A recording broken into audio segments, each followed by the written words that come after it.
আসসালামু আলাইকুম দর্শক, স্বাগত জানাচ্ছি সিবিএন টিভির পক্ষ থেকে। দর্শক, আপনারা হয়তো জানেন যে রাসেলস ভাইপার নামে যে আতঙ্ক ছড়িয়েছে পুরো দেশব্যাপী, সেই আতঙ্কে কিন্তু সাধারণ জনগণ বর্তমানে আসলে চোখের সামনে যে সাপকে পাচ্ছে সেটাইকে কিন্তু মেরে ফেলতে চেষ্টা করছে।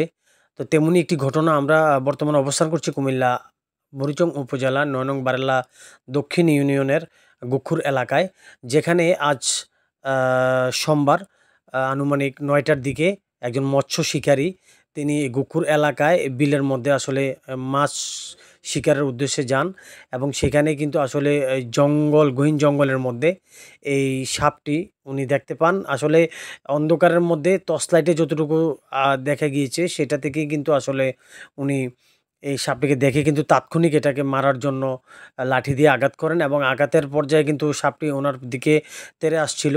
তো অনেক কষ্টেই কিন্তু এটাকে মারতে সক্ষম হয়েছেন এবং মেরে কিন্তু এটাকে রাস্তার সাইডে নিয়ে আসছেন।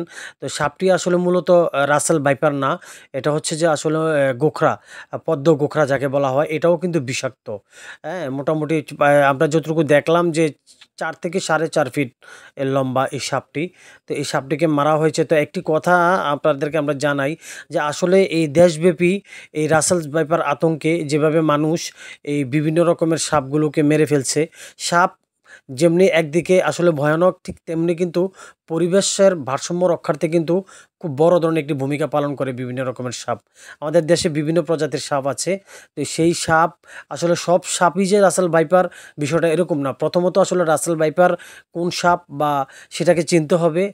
অযথাই আসলে আমাদের দেশে যে একটা গুজব ছড়িয়ে এই যে অন্যান্য সাপগুলো যেগুলো আমাদের পরিবেশের ভারসাম্য রক্ষা করে, বিভিন্ন ইঁদুর এবং পোকামাকড় খেয়ে বেঁচে থাকে, সেগুলো আমাদের ফসলের জন্য অত্যন্ত উপযোগী। পাশাপাশি আমাদের বাড়ির আঙ্গিনা আশেপাশে যে ঝোপঝাড় সেগুলোর মধ্যে যেন অন্য কোনো কীটপতঙ্গ না থাকতে পারে, সেদিকেও কিন্তু আসলে অনেক বড় একটা উপকার করে এই সাপগুলো। তো প্রাথমিক অবস্থা আমরা যতটুকু জানলাম যে আসলে এটা রাসেল ভাইপার ছিল না। তো সেটাকে আসলে রাসেল ভাইপার মনে করে আসলে যখন সাপটি তেড়ে আসছিল ঠিক তখনই তাকে আঘাত করা হয়।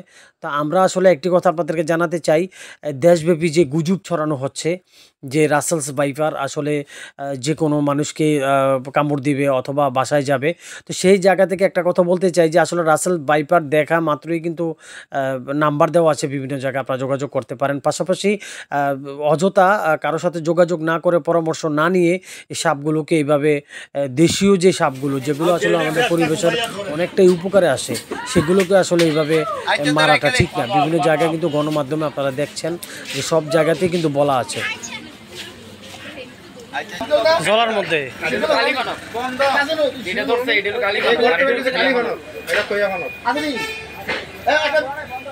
গোখরা কয়, যেটা গোখরা